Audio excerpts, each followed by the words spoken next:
I'm Tejas Kumar, and I've been building on the web for over 20 years at places like Vercel, Spotify, Zeta, and more. And a lot of this building has been enabled by AI agents. And that's the big trending topic in 2025, AI agents. So in our time together today, let's talk about agents. And let's talk about it assuming zero knowledge and go from there. To begin with, let's just define what an agent even is. And to do that, we can just go on Google and type define agent, right? And so what we see is it's a person who acts on behalf of another person or group, a person or thing that takes an active role and or produces a specified effect. And so what we can see is an agent is someone who acts. That's literally the thing. Either here in the first definition, acts on behalf or takes an active role. Let's take a look at another definition while we're here called agency. And this is interesting because it's a noun, which is a business or organization providing a particular service on behalf of another person, like a travel agent or something. Or the second one, action or intervention by producing a particular effect.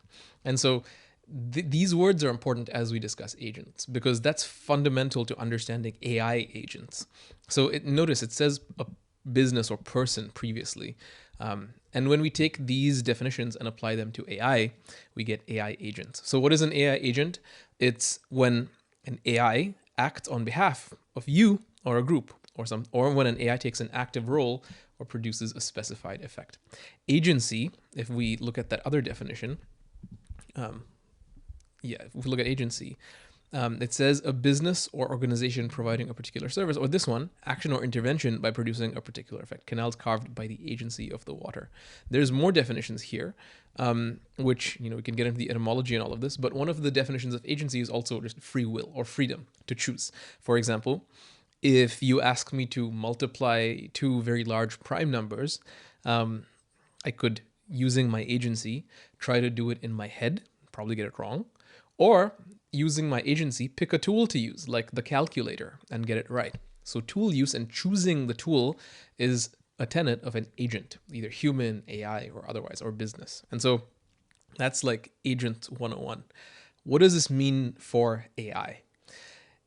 Basically the same thing. Large language models or neural networks are algorithms that simulate our brains, our neural networks. They're literally the representation of a human brain. So if a human brain has agency to choose tools, so does a language model or an LLM, because it's ultimately just a neural network, a transformer-based neural network, if you're interested. And so I hope that becomes clear. So what is agency? It's the ability to choose a tool to achieve an outcome, or in the case of this slide, producing a particular effect. Now let's zero in on the agency definition in the context of language models. There's this great paper by Google published October of 2024, Agents by Julia Wiesinger, Patrick Marlowe, and Vladimir Vuskovic. And this paper goes on to outline, it was September 2024. The paper goes on to outline what is an agent. And if we go to that section, there's some text and a diagram. This ultimately is an agent. It is a runtime that contains three components: an orchestration layer, where things are, orchestrated or organized, a model, usually a language model, and tools. I think if we've had any exposure at all to something like ChatGPT, we know what a language model is. We don't need to go into detail about that. But let's talk about tools and then the orchestration layer. Tools are nothing more than functions. That's how they're represented in the AI agent landscape. They're functions. And so some might think that a language model can call functions. That's not true. Language models can generate structured output, because what is structured output? It's just language. It's JSON. And so how language models use tools is by generating JSON output. Let me show you. So if we come to TLDraw and just create our slides interactively, you can say, user, let's say the user is you, and you say get the weather to the language model. A language model can then either say I can't, right? If it can't, or the language model will generate you a tool call a JSON object. So it might generate you something like this. Tool name is get weather. And then args is complete. It's an array of arguments that's completely generated. And of course, args would be the city, for example, right? And then your application that consumes this output would read this. And then in application code or in the orchestration layer, you would do this. You would call get weather with Berlin, right? And then whatever the response is would go back to the LLM. So LLM would say, you got weather 20 degrees, whatever. And then the LLM would return that into a response to you. This is how tool calling works. They're just really good at generating structured output. And so that structured output is connected to your orchestration layer or your application here. This is how it works. So as we can see even here, that diagram comes to life. Let's open it in split view, right? And what we can see is this is the diagram where you have a language model. That's our language model. You have tools, which is nothing more than a JSON representing a function and an actual function, and the orchestration layer, which is our application that calls this. Fundamentally, this is how it works. And this here, what we have here is the agent runtime, okay? That's really it. But let's make it a little bit more practical. Like say you wanted to build your own AI agent. How would you do that? Well, if you go to langflow.new, this is something that I built at DataStax. Langflow is an open source diagramming tool that helps you really understand things. So if we come here and immediately, as soon as we log into langflow.new, we see something like this, which is a basic agent. It's literally called a simple agent. And so how does this work?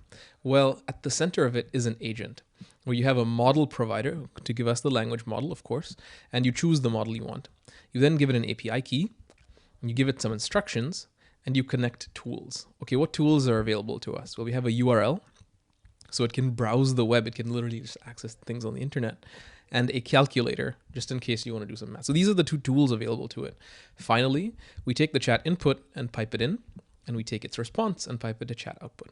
This is a really basic agent. So let's try and use it. And you know, I'll give you a word of caution here. My API key may not be valid, but let's just do this together. So convert 200 euros to Indian rupees. And so we'll see what happens when the agent runs the code. Okay, yeah, it's my API key doesn't work, but it's okay. We'll just put a new one in there. So should be here. Let me just quickly get it. And again, this API key will be revoked, so no worries. Okay, that's it. So now let's go and try it again. Convert 200 euros to Indian rupees. And so look, it's accessing URL, fetch content. It did a bunch of stuff. Look at this. It said, it got the exchange rate using the URL tool and got it again, and then did some math and says, finally, therefore, 200 euros is approximately 18,280 Indian rupees. Of course, this is important because the exchange rate changes regularly. And if you don't have the tools, it's not going to work. For example, let's use maybe a cheaper model, and let's get rid of the URL tool. I just cut that line. Let's open a new chat and do it again. 200 euros to Indian rupees. And it's probably going to say, I don't know how to do that. So it has the calculator, but notice it's wrong, 17,700, because it just has a calculator tool and it just came up, it hallucinated an exchange rate. What if we remove the calculator tool? Try again in a new chat. Convert 200 Indian rupees to, or excuse me, 200 euros to Indian rupees. And now it's just gonna probably fail. It gets the date, the current date and time in Europe is this.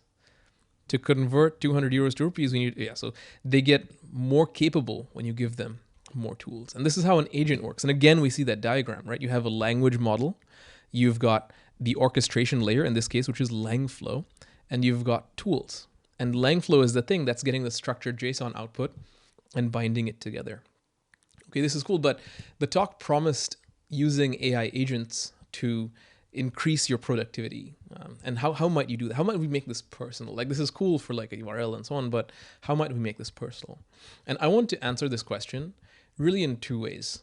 One, how to make it more productive for you as a developer. And two, how to make it more productive for you just as a regular human being. We'll start with as a regular human being, which developers are also regular human beings. Don't come for me. There's a great product and tool called Composio. I have no financial relationship at all to Composio, but I think they're doing great stuff. They're making tools for agents. Let's go check it out. So if I go to composio.dev and sign in, what I get is my dashboard. And there's a bunch of things here, but what's really cool is they have integrations and apps. So I'm going to go here to all apps, and it's going to get a bunch of tools. And these are the things that I can use agentically. Google Drive and Slack, Perplexity. There's lots of things that I can use, or my LLM can use as an agent. And it just goes on and on. Let's go and use Google Calendar agentically because I want a calendar agent. So I'll come here and I'm going to set up the Google Calendar integration. And how I'm going to set that up is by logging into my Google account. So I'm going to connect default Google Calendar. That's my default user ID. That's my user in Composio. And I'm going to sign in to my DataStax calendar. Okay. And of course, I'm going to give it permission. So that's it. It has permission. Now, my Composio application is set up to use my Google Calendar. I can go use this in Langflow. So I'm going to get an API key from Composio, just like this. And I'm going to come to Langflow, the same Langflow.new, and I'm going to go to Composio here on the left side, Composio tools. Grab this. I'm going to paste in my API key and refresh.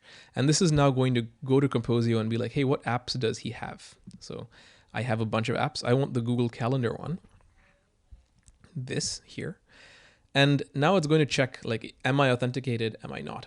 Once it knows that I'm authenticated, I just refresh this.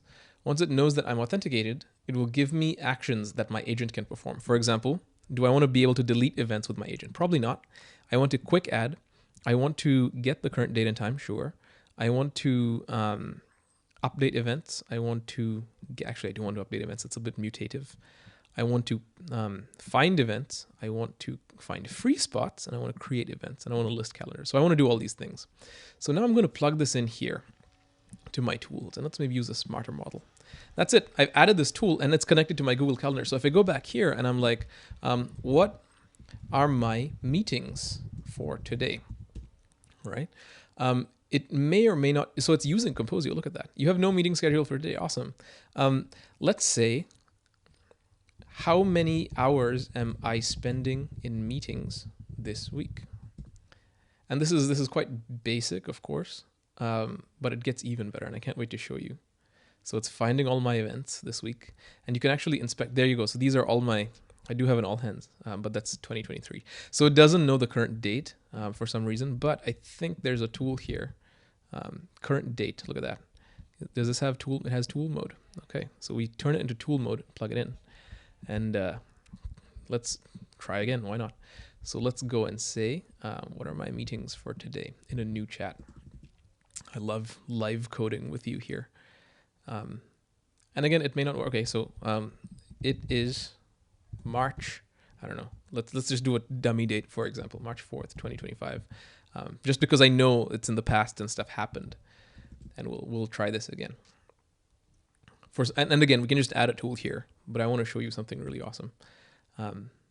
So it's finding events for March 4th, 2025, a date in the past where I know for sure what meetings happen, and these are all my meetings. That's absolutely true. Every one of these meetings is totally valid. And this is me and my manager, Carter, and it's great. So it totally works, but we can do even better, right? We can say it's, again, we'll go back and use our fake date, 2025, and we'll have it do this. And so, yeah, now we can see it's finding events, it's getting the current date and time, finding free slots, and you can also just like see the output here. Whoa, there's a lot of stuff. And so there you go, executed, create. It's doing a lot. So I'm just going to go and collapse this chat here. There you go, meeting with Melissa Herrera for I said it's March 4th, so next week is March 11th, 9:45 PST her time. Location, unfortunately, isn't like an actual location, but you can view the event on Google Calendar here. Let's go check. So I click on it, and it says busy, but that's my personal calendar. Let's go look at it in my work calendar. March, it's supposed to be here. Wait, let's take a look. What did it say? This was for March 11th. Let's check March 11th. Meeting with Melissa Herrera. Boom. This was completely booked by my AI assistant, a decent location in SF. Absolutely bananas. Absolutely bananas. That is the coolest thing. So that's how you can create... yes, I'm going to delete this. That's how you can create an agent for yourself. Absolutely bananas. And it's Langflow, and we just did it here. Langflow is open source. You can host it yourself. Do not share your API keys in langflow.new. It's just for prototyping, kind of like we're doing. Let's wrap up Langflow, and then I want to show you some more stuff. So if you click on API, this entire flow, using your tools, using all of it, becomes accessible over a web API, over HTTP. And then you can call it from any front end, any client, your React Native, whatever you want. You can just use your assistant as yourself, as your agent. Very cool. Finally, I want to spend some time talking to you about something called MCP. That's called Model Context Protocol, MCP. Let's go over here and change the slide, MCP, Model context protocol. Now, if this was in person, I would ask you like, hey, has anyone like heard of this? Is anyone using this? I can't do that. But maybe you can react on the video or something. What is this? It's a way of sharing context with your models. Remember we said function calls are like this, right?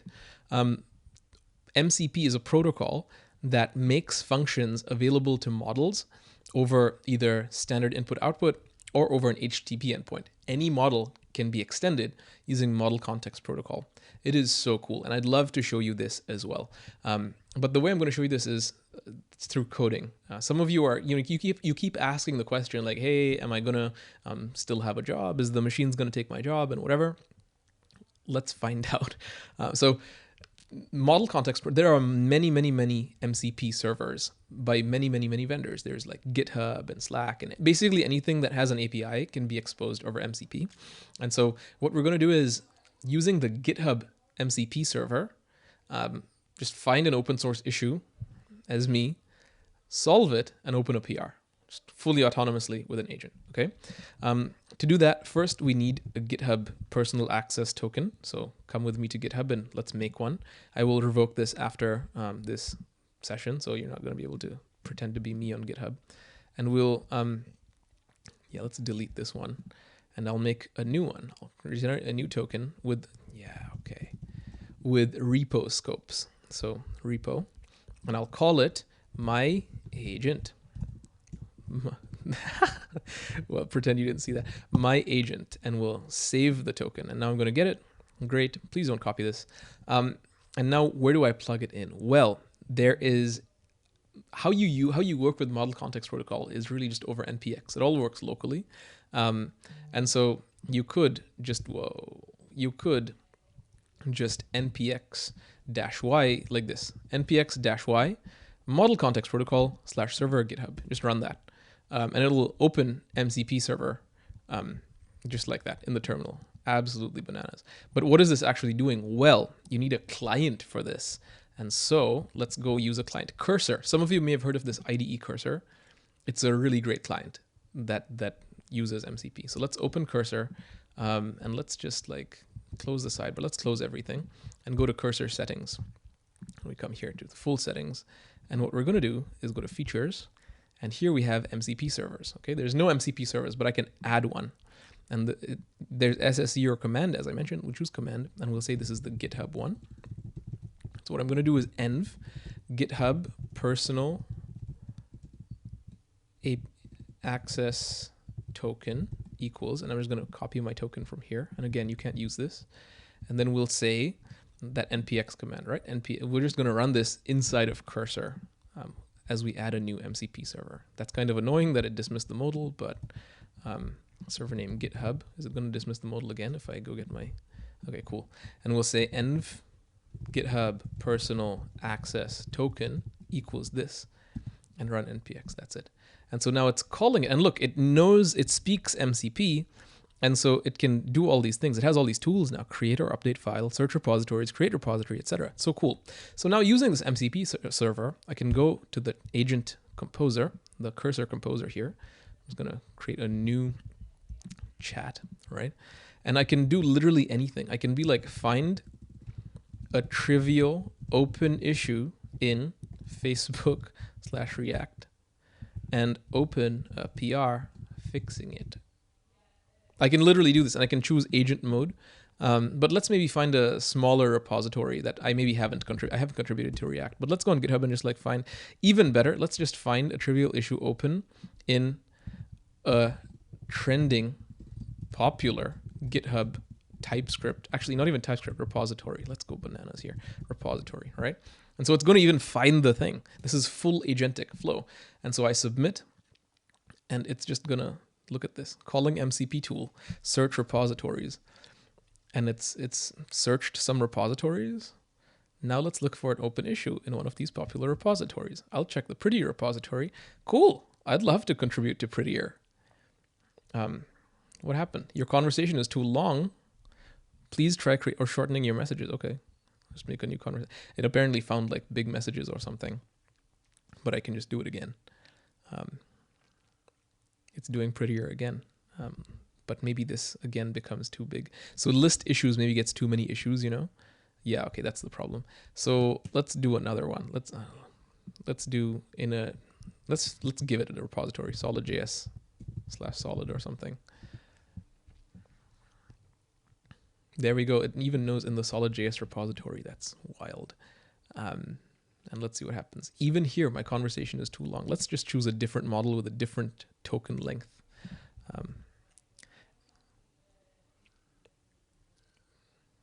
Great. Claude 3.5 is so much better than 3.7, isn't it? So it's listing issues. Conversations again, too long. Let's go use OpenAI maybe. GPT-4 Mini. I guess you could use unsupported model. You could use Gemini that has a larger context window. And there's also cursor settings that it's a beta feature, but it allows large context. Okay, look at this. So some open issues in solid.js. Issue 1041 shows string undefined, past previous node, whatever. The first issue seems like a straightforward bug that could be addressed by checking for undefined. Would you like to proceed? Proceed. And now it's going to just like fix the issue. It's absolutely. It might fork the repo because it has my personal look at this. It's forking the repo as me. Wild. There. I successfully forked it. Now you're going to clone the... Whoa. Just like cloning stuff. And now it's CDing in. It's literally just running these. My hands are free. Yeah? It's just like running this. It's grepping the code base. It's searching the code base. Wild. So it's just full agent mode.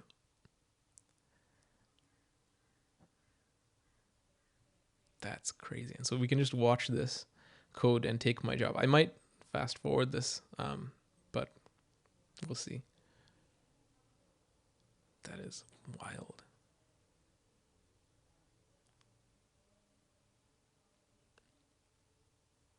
I can even say, just like stop, don't work with this locally, but do it all on GitHub. I can say that because I don't want to look at this. It's amazing. So I can just have this use MCP all the way, and it's searching the code. Again, this is just a GitHub tool. And it just keeps searching the code. So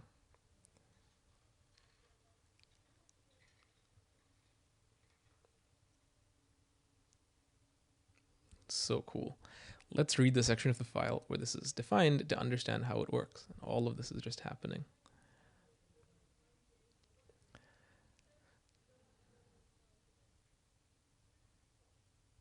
So anyway, let's go to a previous one. So I did this some time ago. And if we look at this, this is what happened. I said, go find a type. I even had a typo. Go find a TypeScript issue in Langflow AI/Langflow and fix it. It searched the repositories, forked the repository, got the file contents multiple times, searched issues, found an issue, and continued all the way using this MCP until, right, it created a pull request. Wild. And this pull request here has a pull request ID, so I can even like go on this, which is Langflow AI/Langflow at 6914. So I can go to github.com. I can even just come here and look at my recent activity. It's this one. And this whole PR, I did nothing. Like this was fully agentic. Just I didn't do any of this. And then it even said, it mentioned the issue here, 6263. And you know, this was a feature request by Rigo Lepe. I don't even know him. And just all of this was just as me. It was fully agentically, right? And so it's absolutely wild. Okay, so here it's still working. It's still, and you know, the talk has a time bound, unfortunately. But at the end of this, I'm going to have a solid.js pull request that just exists. Absolutely wild. Let's wrap up. So what did we cover? We covered a bunch of things. We covered Model Context Protocol, which is available in Cursor and other agents. We've covered the actual agent runtime that is here. That is agents paper. Yeah, it's this one. We covered what an agent actually is, provided we didn't know that before. So there's a really cool diagram here. And we explored how we might use it with Composio in Langflow or in Cursor. Either way, you just need an agent runtime, an orchestration layer, a model, and tools. Thanks so much for listening. I can't wait to answer your questions and see what you build with all this knowledge. Take care.